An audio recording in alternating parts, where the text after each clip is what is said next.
একটি নেত্র চ্যানেলের প্রতিটি ভিডিও গুরুত্ব সহকারে তোমাদের দেখার মধ্য দিয়েই আমরা আশা রাখব যে তোমাদের আগামী দিন শুভ হবে, অর্থাৎ এই সেকেন্ড ইউনিট টেস্ট তোমাদের কাছে বয়ে আনবে অনেক বেশি নম্বর। কারণ এই পর্বের যে সমস্ত অঙ্কগুলো আমরা তোমাদের তুলে ধরছি তা অত্যন্ত গুরুত্বপূর্ণ। সেই কারণে বলবো যে প্রতিটি ভিডিও সম্পূর্ণরূপে দেখো, লাইক কমেন্ট শেয়ার করো এবং সেই সঙ্গে অবশ্যই যারা এই চ্যানেলে নতুন আসছো তারা চ্যানেলটিকে সাবস্ক্রাইব করো। আর সকল বন্ধুবান্ধবদের সঙ্গে এই চ্যানেলটি সম্পর্কে বিস্তারিত আলোচনা করো এবং তাদেরকে এই চ্যানেলটিকে সাবস্ক্রাইব করার জন্য বলো। তো আমি প্রবীর, আজ আবার আমি চলে এসেছি নতুন একটি ভিডিও নিয়ে। ষষ্ঠ শ্রেণীর দ্বিতীয় পর্যায়ক্রমিক মূল্যায়ন 2024, অর্থাৎ সেকেন্ড ইউনিট টেস্ট 2024। এই বিষয়ে আজ আমরা তুলে ধরব মূলত অতি সংক্ষিপ্তধর্মী যে প্রশ্নগুলি তার উত্তর সহ। আমরা বলে লিখে নিয়েছি বেশ কয়েকটি প্রশ্ন। আমরা এখন প্রতিটি পর্বে বা প্রতিটি ভিডিওর মাধ্যমে আমরা মূলত 20টি করে অতি সংক্ষিপ্তধর্মী, তারপর সংক্ষিপ্তধর্মী এবং রচনাধর্মী যে প্রশ্নগুলি থাকবে, অর্থাৎ 2024-এর সেকেন্ড ইউনিট টেস্টের জন্য তার প্রস্তুতি স্বরূপ আমরা এই পর্ব থেকে শুরু করে দিচ্ছি। তাই আমার সকল ভিউয়ার্স তথা প্রিয় ছাত্রছাত্রী এবং সচেতন অভিভাবকদের বলবো অবশ্যই ভিডিওগুলি সম্পূর্ণরূপে দেখতে হবে এবং সেই সঙ্গে সঙ্গে যদি কোনো অভাব অভিযোগ থাকে তা কমেন্ট বক্সে তুলে ধরতে হবে। আর সেই সঙ্গে লাইক এবং যারা নতুন এই চ্যানেলটি দেখবে তাদের কাছে আমাদের বিশেষ আবেদন থাকবে যেন চ্যানেলটিকে সাবস্ক্রাইব করা হয়। তো চলো আজ বেশি কথা না বাড়িয়ে আমি শুরু করছি আমাদের এই অতি সংক্ষিপ্তধর্মী অর্থাৎ ষষ্ঠ শ্রেণীর দ্বিতীয় ইউনিট টেস্টের প্রস্তুতি স্বরূপ যে 4টি প্রশ্ন রেখেছি তাদের উত্তর সহ আমরা তুলে ধরব। কি রয়েছে না, দুটি সংখ্যার গুণফল 360 এবং তাদের লসাগু 9 হলে সংখ্যা দুটির লসাগু কত? আমরা কি জানি না, আমরা জানি লসাগু সমান সমান হলো কি না সংখ্যা দুটির গুণফল আর লসাগু দিয়ে তাকে ভাগ, অর্থাৎ গুণফলকে আমরা লসাগু দিয়ে ভাগ করলে পেয়ে যাব লসাগু। তাহলে লসাগু সমান লিখবো আমরা 360। এখানে 360 কে আর 360 হলো সংখ্যা দুটির গুণফল, তাদেরকে ভাগ করবো আমরা কত দিয়ে না লসাগু দিয়ে, অর্থাৎ লসাগু হলো 9। তাহলে 9 4 হবে 36 আর 0 বসে গেল, অর্থাৎ 40 হবে এক্ষেত্রে লসাগু। এভাবে আমরা চলে যাবো আমাদের দ্বিতীয় অঙ্কে। দ্বিতীয় অঙ্কে রয়েছে কি, এখানে রয়েছে 48 ভাজিত 0.8 সমান কত? অর্থাৎ একটা পূর্ণ সংখ্যা তাকে আমাদের কি করতে হবে, ভাগ দিতে হবে দশমিক ভগ্নাংশে দিয়ে ভাগ করতে হবে। তাহলে আমরা কিভাবে করব না, এক্ষেত্রে 48 কে ভাগ করতে হবে আমাদের 0.8। যেহেতু এখানে 0.8 অর্থাৎ দশমিকের পরে একটা সংখ্যা, তাই আমরা উপরে ক্ষেত্রে নিচে রয়েছে ভাগ করে কাকে বলা হয়েছে, একের পিঠে একটা শূন্য বসিয়ে উপরে গুণ করবেন, অর্থাৎ এখানে দশমিকটা উঠে গেল। এখন তাহলে উপরে রইল 48 গুণ 10, নিচে রইল 8, 8 6 48 সমান সমান হবে কত না 6 10 60। তার মানে দাঁড়ালো এই যে 48 কে যদি আমরা 0.8 দিয়ে ভাগ করি তাহলে ভাগফল বের হবে কত না 60। এবার আমরা চলে যাব ঠিক একই রকম ভাবে আমরা আমাদের তৃতীয় অঙ্কে। তৃতীয় অঙ্কে কি রয়েছে তা বলা আছে একটি সমতল ও একটি বক্রতল দ্বারা গঠিত একটি ঘনবস্তুর নাম কি? ঘনবস্তুর নাম কি হবে না, সেক্ষেত্রে আমরা যদি লিখি যে ঘনবস্তু, যেমন এক্ষেত্রে একটা শঙ্কু, অর্থাৎ এখানে শঙ্কু আকৃতি, যেমন কলার মোচা,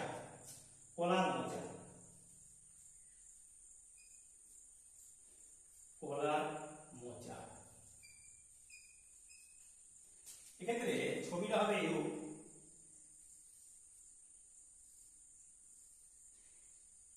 এটা হলো কলার মোচা, যা দুটো তল।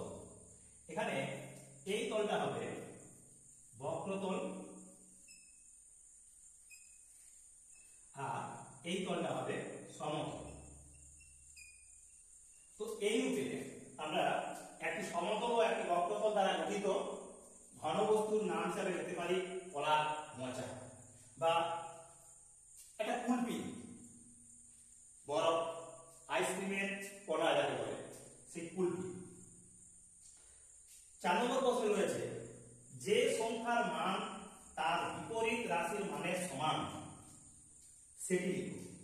তাহলে যে সংখ্যার মান তার বিপরীত সংখ্যার মানের বা রাশির মানের সমান এমন সংখ্যা কি না একটি আছে, তা হলো 0।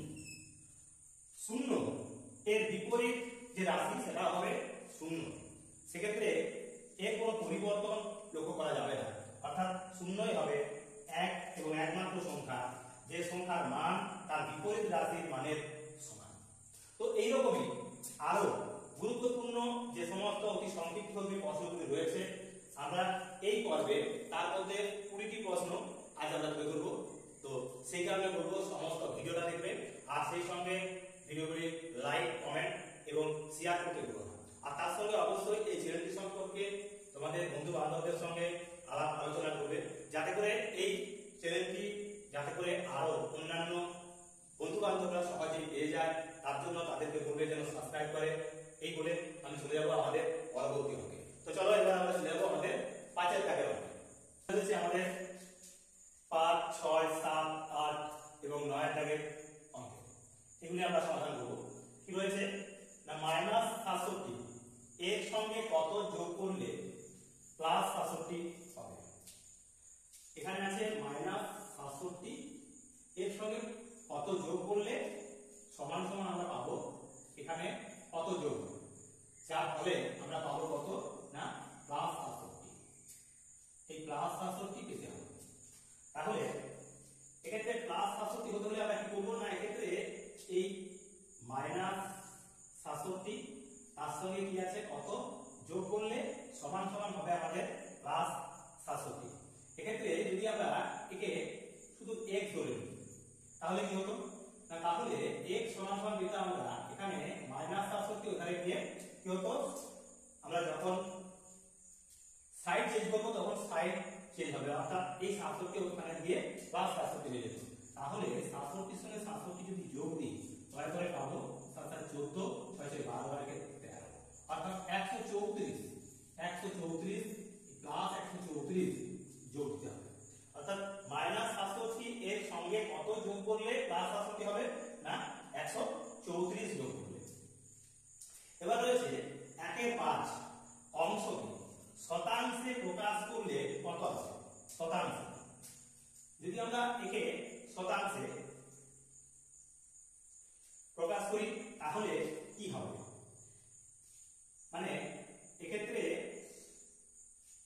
1/5 একে আমরা শতাংশ অর্থাৎ একে আমরা 100 দিয়ে যদি গুণ করি তাহলে কত হবে না 5 20 সমান সমান হবে 20। 5 20 মানে এক্ষেত্রে কত হচ্ছে না 20%। এখানে বলা আছে রশ্মির প্রান্তবিন্দু কয়টি। সবসময় মনে রাখতে হবে যে রশ্মির প্রান্তবিন্দু হলো একটি।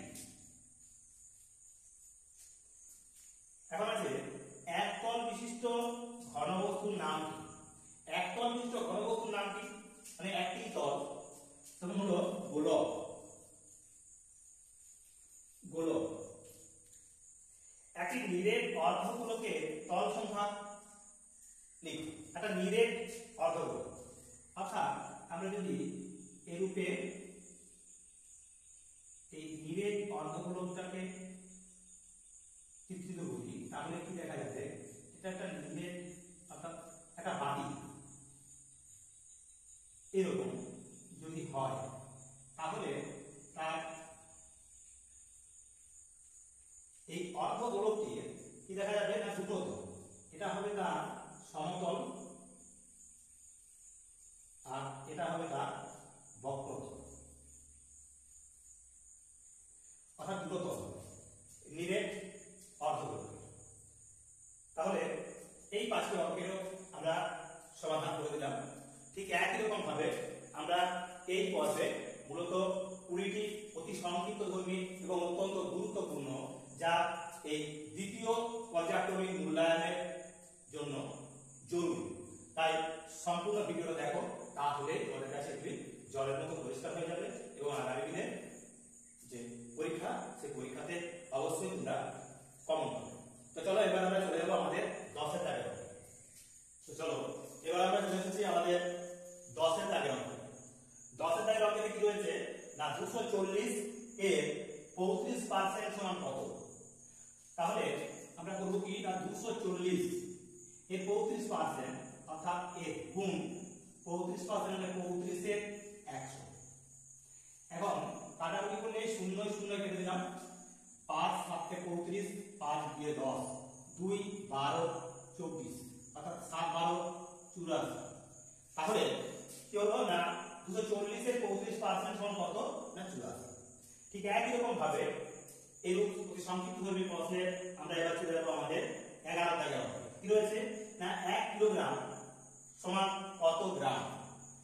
তো অত্যন্ত সহজ, 1 কিলোগ্রাম সমান সমান কত গ্রাম? 1000 গ্রাম। 1000 গ্রাম 1 কিলোগ্রাম সমান 1000 গ্রাম। এখানে রয়েছে 2 মুখ বন্ধ চোঙে তল সংখ্যা লিখি।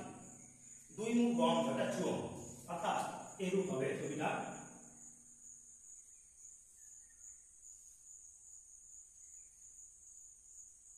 এখানে এই 2 মুখ বন্ধ এর তল সংখ্যা হবে 3টি। এটা হবে সমতল, এটা হবে বক্রতল, আর এটা হবে সমতল। তাহলে 3টি তল সংখ্যা হবে 3টি, যার মধ্যে দেখা যাচ্ছে দুটো সমতল এবং একটি বক্রতল। ঠিক একই ভাবে এবার আমরা চলে যাবো আমাদের 13 দাগের। 13 দাগের অঙ্কে কি রয়েছে লসাগু গুণ গসাগু সমান কত? মানে কি হয়? লসাগুকে যদি আমরা গসাগু দিয়ে গুণ করি তাহলে যেটা পাই সেটা হবে আসলে সংখ্যা দুটির গুণফল। অর্থাৎ এক্ষেত্রে সংখ্যা দুটির গুণফল, সংখ্যা দ্বয়ের বা দুটির গুণফল, এই রূপে আমরা উত্তরটি পাবো। এবার চলে যাবো আমরা এবার 14 দাগের অঙ্কে। 14 দাগের অঙ্কে রয়েছে 3-এর 4 কে দশমিক ভগ্নাংশে প্রকাশ করলে কি হবে? এক্ষেত্রে দশমিক ভগ্নাংশে প্রকাশ করার ক্ষেত্রে আমাদের এই 3 অর্থাৎ লবকে হর দিয়ে ভাগ করতে হবে। 3 কে 4 দিয়ে ভাগ করলে উত্তর পেয়ে যায়, অথবা আমরা এক্ষেত্রে কি করতে পারি 3/4। তাহলে এই 4 কে অর্থাৎ হরকে আমরা যদি 100 করতে পারি, 4 আছে 100 করার জন্য আমাদের কি করতে হবে না একে 25 দিয়ে গুণ দিতে হবে। তাহলে উপরেও আমরা 25 গুণ করে দিচ্ছি। তাহলে হলো কি না 25 3 হবে 75 আর 25 4 হবে 100।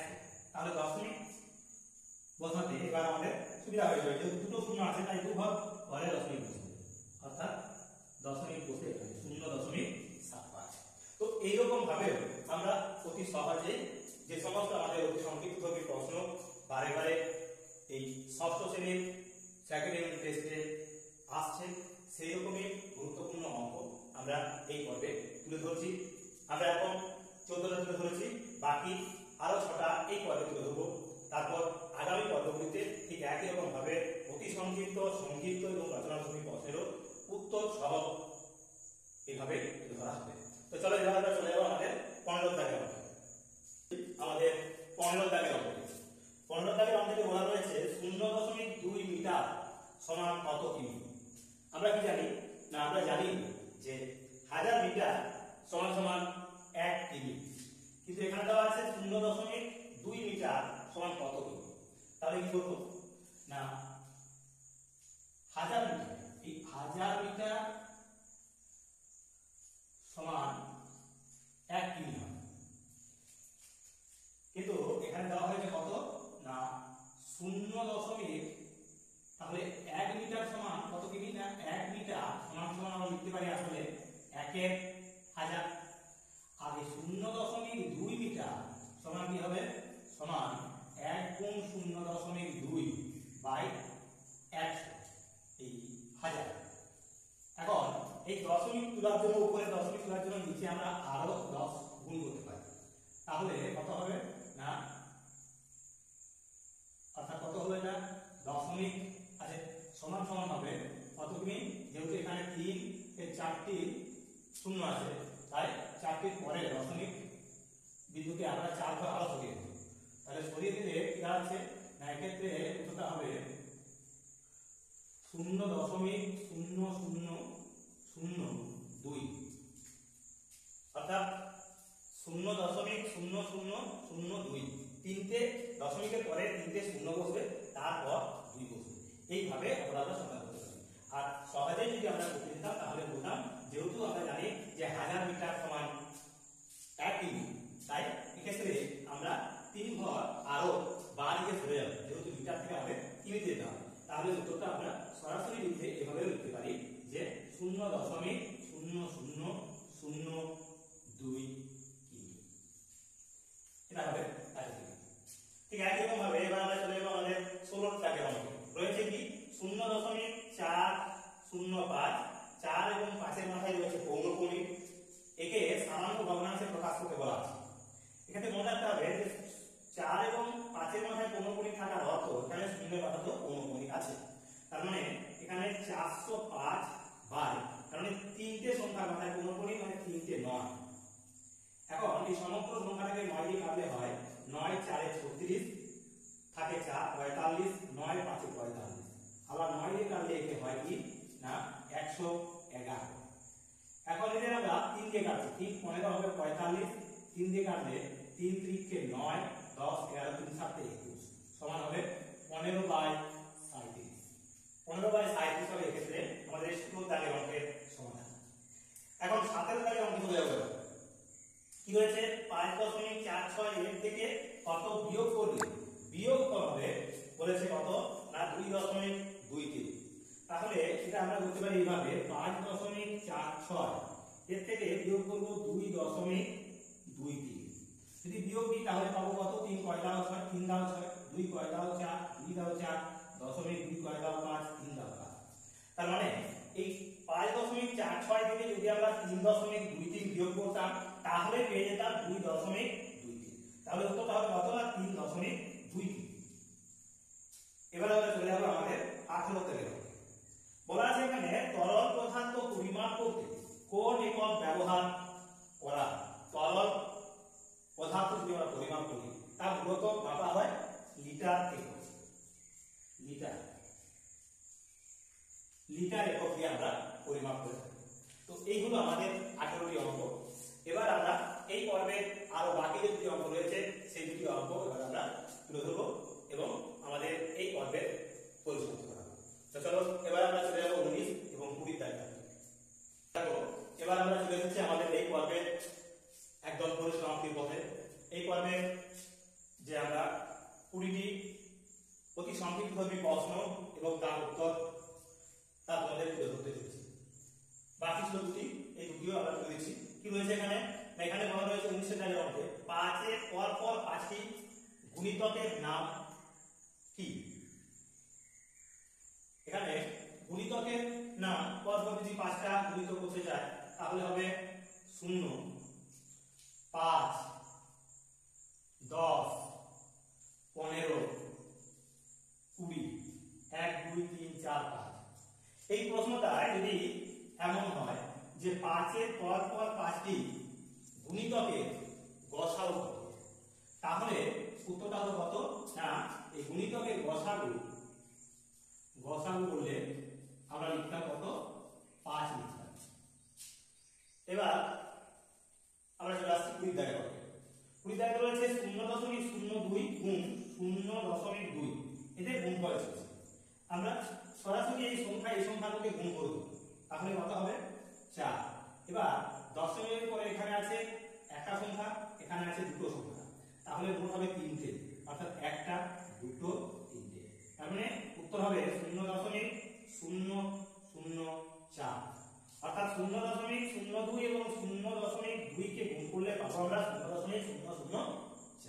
এই হবে আমাদের এই আজকের পর্বের যে অতি সংক্ষিপ্ত 20টি প্রশ্ন তাদের সঠিক উত্তর এবং সেই সঙ্গে আমরা বিশ্লেষণের মাধ্যমে তোমাদের তুলে ধরলাম যে কিভাবে তা সম্পন্ন করা যায়। তো সেই কারণে বলবো যারা এতক্ষণ ধরে সম্পূর্ণ ভিডিওটা দেখলে তাদেরকে বলবো যে অবশ্যই তোমরা অন্যান্য বন্ধু বান্ধবদের সঙ্গে এই ত্রিনেত্র চ্যানেলটি সম্পর্কে এবং তোমরা যে এখান থেকে গুরুত্বপূর্ণ বিষয়গুলি পাচ্ছ তা তোমাদের বন্ধু বান্ধবদের সঙ্গে আলোচনা করো, জানাও তাদেরকেও এবং তাদেরকেও বলো তারা যেন এই চ্যানেলটিকে সাবস্ক্রাইব করে।